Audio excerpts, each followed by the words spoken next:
Today to accommodate some of our schedules here at the last minute before we go off on our break next week. But anyway, clerk, would please call the roll. Representative Witt. Here. Representative Shaver. Here. Representative Hollis. Representative Treadway. Here. Representative Brown. Representative Lomax. Here. Representative Morris. Representative Holt Jones. Representative Rafferty. Here. Representative Robertson. Representative Klaus. Here. You have one. All right, thank you. Today we have two bills that we'll be discussing, HB 248 by Representative Butler, and following back up off on HB 311 by Representative Wilcox. We do have a public hearing that's been called on your bill, Representative Butler, and we will not be voting on that today. As standard practice with us, if there's a public hearing and there are some discussions, we will not be voting on HB 248 today. But anyway, with that, if you allow me to go out of order, I will recognize HB 311, Representative Wilcox. You have the floor, ma'am. Thank you, Mr. Chairman and committee members. I put some information at your desk. It's my pleasure to present to y'all HB 311, which changes up the improvement districts in their, to be able to do residential developments. I put some information about what's going on with some of our neighboring states. This is a new concept to Alabama, but it's not a new concept altogether. It does lower the cost for first-time home buyers. Members, if we have any questions, Representative Wilcox, this is comments that I had made last time, that I certainly feel that Alabama is in the business to do business and would like for a way for us to get this bill moving forward. There is some work to be done on it that I know, but if it pleases the committee, I would like to go ahead and let's get this out of our committee today and move the ball a little bit farther down the road here so we can have some good discussion and get it into a place where we can move it on further. So with that, I will. Question. Yes, sir. Representative Klaus. On these charts that you put out, Yes, sir. Representative Wilcox, you got Alabama colored in white, and then Georgia brown. What's the difference between Georgia and Alabama? Georgia has some legislation that's pending. Oh, okay.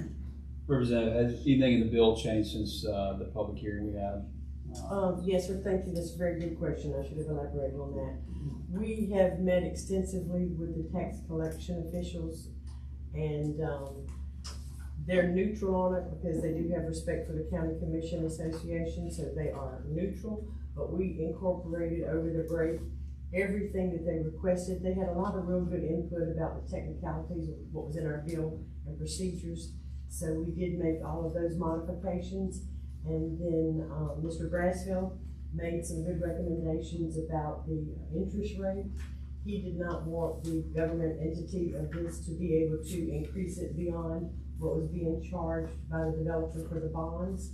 I felt like that was a good concession to make, and so we accepted that as well.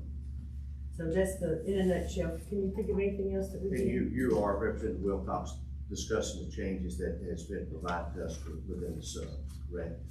Yes, sir. That's what's in the sub, or those changes. Changes. Yes, sir. All those changes were made by the tax collection officials, Okay. and then at the request of Mr. Brasfield. Okay, Representative Brown? Mr. Chair, I just want to make a motion to get this bill favorable. Yeah. Question. Yes, Representative Klaus. Representative Wilcox, I don't know if it's one of the changes that's in the original bill, but the county commissions, or I guess maybe city councils too, it's just a city, they have the right to vote this down if they don't want to do it. Right. Whatever, if you're in a city or in a county, wherever this proposed project is located, the county or the city gets to decide on whether they want it. So one example was given at the last public hearing, that 4 projects were given to one county commission. They approved 3 and not 1. So yes, they have the freedom project to decline or accept the project. And everything is done in advance. There's been some liability questions, but it's certified by the court. We think that we've got everybody comfortable on the liability issue. Before anything is ever charged, it's submitted to the probate court. So there's notification to anybody buying in that neighborhood. The numbers don't change as the years go by. It does lower the cost on the infrastructure projects, which lowers the cost of the lot for the first home buyer. All right, we have a motion on the table to adopt the sub. Is there a second? Representative Rafferty seconds. All those in favor say aye. Aye. Any opposition? And the sub has been adopted, so we are back on HB 311 as substituted. So is there a motion? Motion. Representative Chip Brown has a motion. Second. Second by Representative Lomax. All those in favor say so by aye. Aye. Any opposition? And then HB 311 has been adopted as substituted. Thank you, committee, thank you, Mr. Chairman. Receives a favorable report. Thank you. Appreciate you. All right, we will recognize Representative Mac Butler at this time.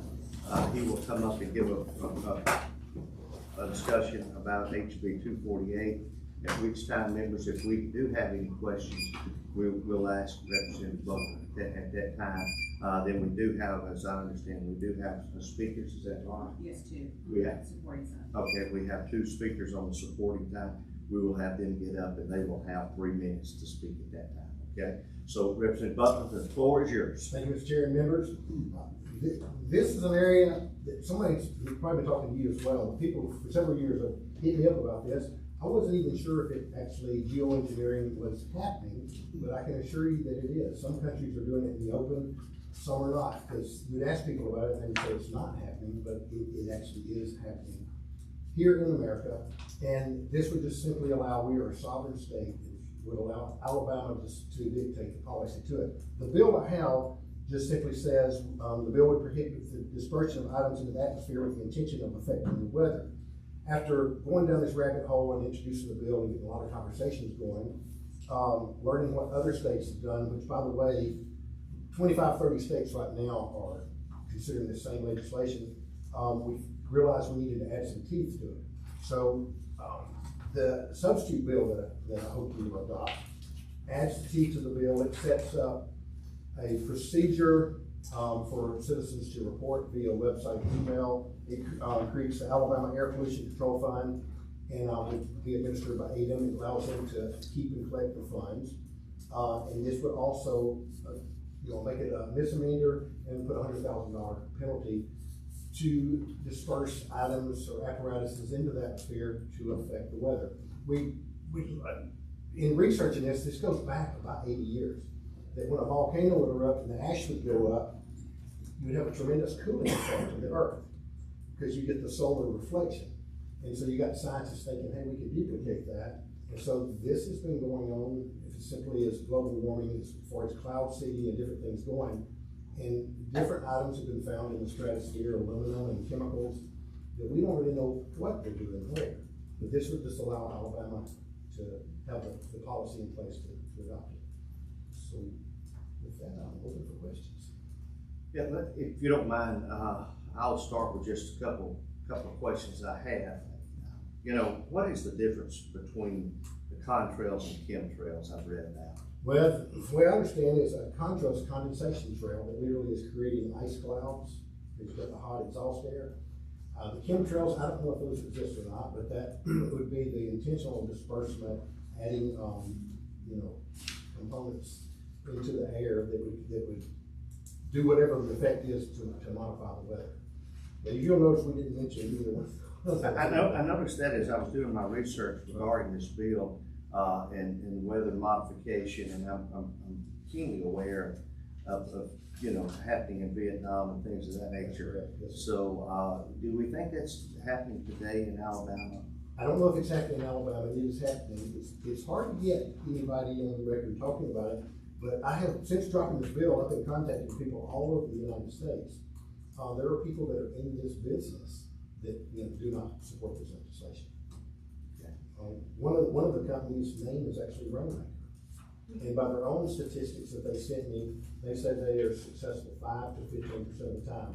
They said in some states like Utah, they may go and do something trying to get it to snow. Somewhere else they may try to get it to rain. Okay. But there are legitimate businesses that do this. But I've been hearing from people pro and con from all over that it's been interesting. So most of the phone calls that I've received since we placed the bill on the calendar were coming regarding the chemtrails. and they were sending me photos of what I thought was just regular, jet fuel that's being burned off in clouds and condensation, which I looked at as a child 50 years ago. So, I mean, how would you go about trying to police that when a flight is originating in Georgia that's flying maybe to Texas and they're coming over the state of Alabama, and you've now got a website that these individuals can go to report violations? Will this just not load that website up with people It would be cumbersome. running out and asking, hey, I seen a chemtrail, I'm worried about it? If they are intentionally doing it, it would be a problem. You could track it down. That's why we're giving it to the big guns of ADEM to do that. Yeah, so what is ADEM's opinion on that? I have not spoken to ADEM. So you've not spoken with ADEM on that? What is your thoughts about crop dusters and the use of aerial spray? Because obviously, that is a spray that's. That is fine, it's not, it's not intentionally to affect the weather. Okay, so you're only. This is with the intent to affect the weather only. All right, so going down that path there, you know, we have Mentone in North Alabama that does affect the weather, correct? Which is a snowmaker, right? Yes. For our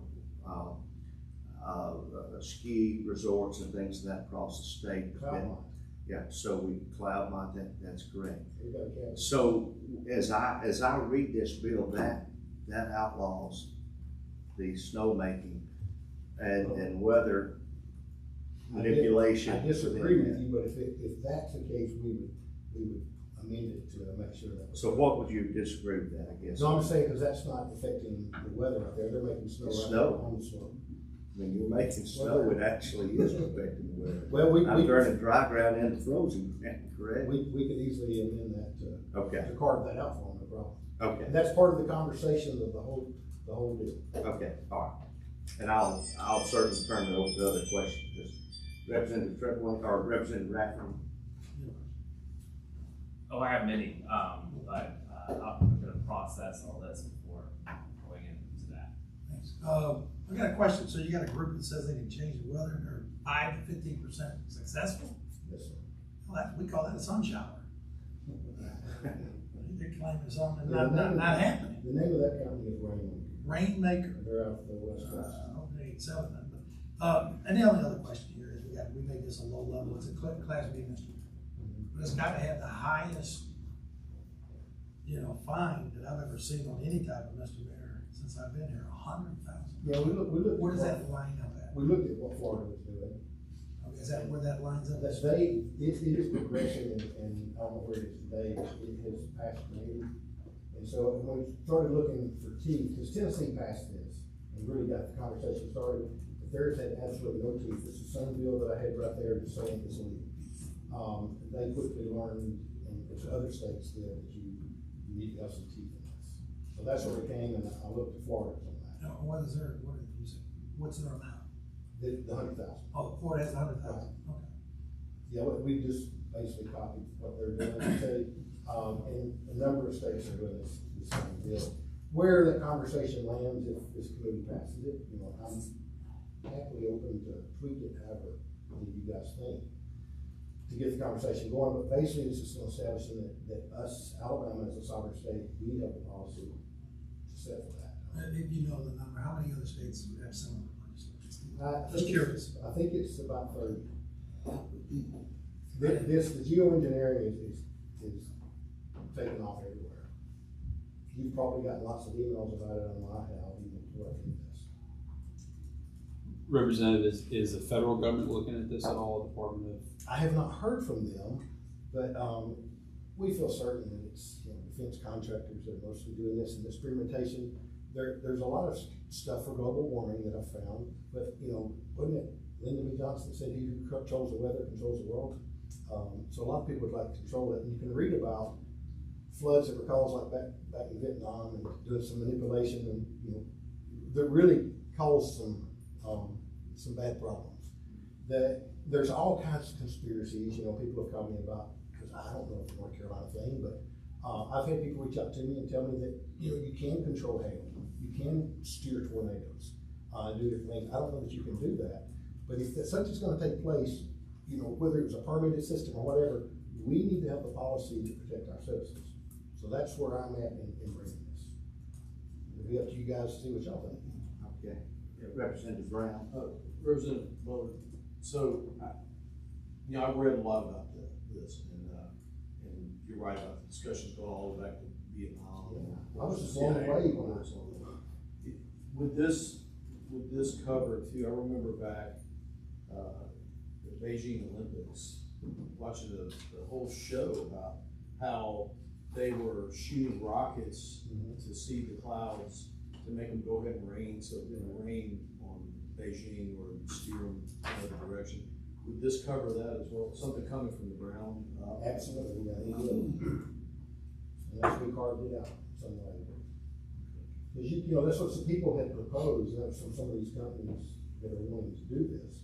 They proposed a permit system, and as I understand, it's like 4 or 5 states that actually have a permitting system that you go through to do such as that.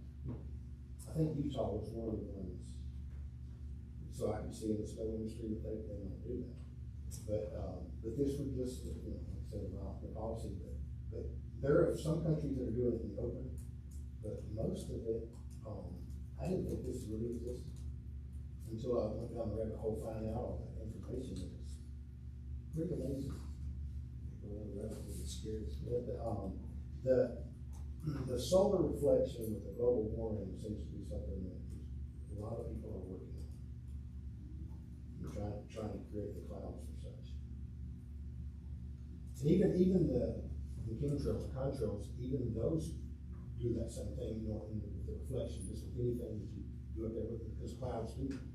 But I guess where I'm at is, do we really believe that there are these thousands of flights that fly over Alabama on a daily basis is some part of a huge conspiracy theory to block the sun? I doubt that's the case. I think what I'm thinking about is the cloud seeding and the geoengineering for the global warming. Right now, I think we're in a lot better shape because we had an election recently. But the rabbit hole that some administration is going from, that for many years we as a state have been at war with the federal government, trying to cram values down our throats that we're not out of our values. And I see this as no different. That at least we could have to say there. Whatever we come up with. Sure. Anyone else have any questions? At this time, we would like to recognize our speakers that are supporters of that. Clerk, if you would please call our first speaker. Sherry Saunders. Ms. Saunders, thank you for joining us Thank you. today. Mr. Speaker, I would like to start off by responding to some of the things that you just spoke about. In reference to Mentone, I think the difference between stratospheric aerosol injection, which is the correct name for this, happens at usually 30,000 feet. In Mentone, this is a product that uses moisture in the air to create snow that then just falls right back. So the temperature change that you're referring to is just in this immediate area. So that only works for, until the snow melts. But this is not a conversation that is easy to have. Admittedly, many of y'all probably thought this was a conspiracy theorist. This actually probably started this conversation with the military at World War II, when they would use their planes and means necessary to change the weather in order to control the war. Moving this forward to where we are today, NASA and NOAA are two of the largest organizations that control this. I just took a simple web page, geoengineeringglobal.com. I'll be brief. Stratospheric aerosol injection, a solar radiation management geoengineering approach. What is stratospheric aerosol injection? Stratospheric aerosol injection is a solar radiation management geoengineering or climate engineering approach that uses tiny reflective particles or aerosols to reflect sunlight into space in order to cool the planet and reverse or stop global warming. This approach involves spraying reflective sulfate aerosol particles into the stratosphere with high altitude airplanes, tethered balloons, high altitude blimps or artillery. The stratosphere is a layer of the Earth's atmosphere that ranges between 7 to 31 miles above the ground between the troposphere and the mesosphere. Something that needs to be discussed, I think, that hasn't been discussed yet, is this is a program that has been in place for many years. It has also affected other things in our environment than just the weather. Big agricultural companies have had to modify the seed that we put in, our farmers put in the ground, in order to grow and sprout, to grow in dirt that has been highly contaminated with heavy metals, aluminum being one of the most. So what has happened, what sprays up comes down. So in our dirt, you could pull it from anywhere. Best to pull it on top of a mountain because that gets it first, being so tall. Pull the dirt and do a heavy metal count, and you will see the high amounts of heavy metals across the board. There's no reason for much aluminum, too much aluminum, to be in the dirt that no one had put there before. So on top of a mountain, nobody has planted a crop, nobody has drove a car, but when they do a surface test, aluminum levels, barium, mercury, heavy metals are found. This is funded through the federal government. This is not a conspiracy. And if you were to go forward with this bill, we would be one of the first in this nation to recognize this. We would be a leader for those other states moving forward to assist them. Thank you for your comments. I certainly appreciate it. Would please call the second. Stephanie German.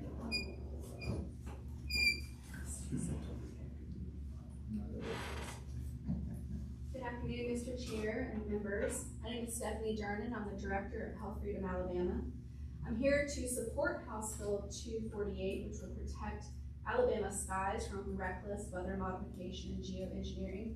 As mentioned before, 24 states are currently working on similar legislation after Tennessee has already passed one that includes Arizona, Connecticut, Florida, Idaho, Illinois, Indiana, Iowa, Kentucky, Maine, Minnesota, Mississippi, Missouri, New Hampshire, North Dakota, Ohio, Oklahoma, Pennsylvania, Rhode Island, South Carolina, South Dakota, Texas, Utah, and Wyoming. It is not just an issue that Alabama or Tennessee have considered, but large amounts of our country are also considering.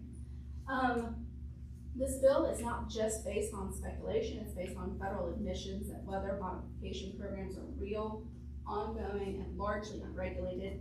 A 2013 report by the Congressional Research Service entitled Geoengineering, Governance and Technology Policy specifically addressed solar radiation management as a way to combat climate change. For years, so-called climate change experts have pushed extreme solutions, claiming that manipulating the atmosphere will somehow save the planet. But let's be clear, these experiments are radical and dangerous interventions in our natural climate. Federal officials and agencies have openly discussed geoengineering, and in 2022, the White House announced a new research initiative exploring solar engineering, which involves spraying particles into the sky to prevent sunlight. The National Oceanic and Atmospheric Administration and the Department of Energy have also acknowledged that weather modification experiments have been underway for decades, often with no public consent. Military programs, like mentioned before, like Operation Popeye, were conducted in secret using cloud seeding to alter weather patterns in the Vietnam War. The same people who lecture us about climate change are the same people advocating for spraying unknown substances into our skies. They claim it will cool the planet. They ignore the dangers to human health. Studies show that aerosolized particles can harm respiratory systems, pollute water, and damage crops. They dismiss long-term risks. Alabama does not consent to being a test site for dangerous geoengineering schemes. HB 248 will ban the intentional release of weather modifying chemicals over Alabama, protect our natural climate and ecosystem from experimental tampering, and send a message that Alabama will not be controlled by climate alarmists pushing radical agendas. This is our state, our skies, and our weather, not a playground for reckless climate change extremists and their dangerous experiments. HB 248 must pass to keep Alabama's skies clear and free from manipulation. I urge you to vote yes on this bill. Thank you. Thank you for your time. Anyone have any other questions or comments? As we stated earlier, that we will not vote on this bill today. We will actually carry this bill over to our next meeting time. So with that, I will take a motion to adjourn. I want to first ask you, Mr. Chairman, this invitation is coming out there, so there's no time on there, no time used tonight. Yeah, that is a good question. You'll have to ask Michael Ann, our clerk, if she placed those on her desk. 6:30. Get there at 6 and be there early. Entertain a motion to adjourn. So moved. All those in favor, aye. Aye. Thank you.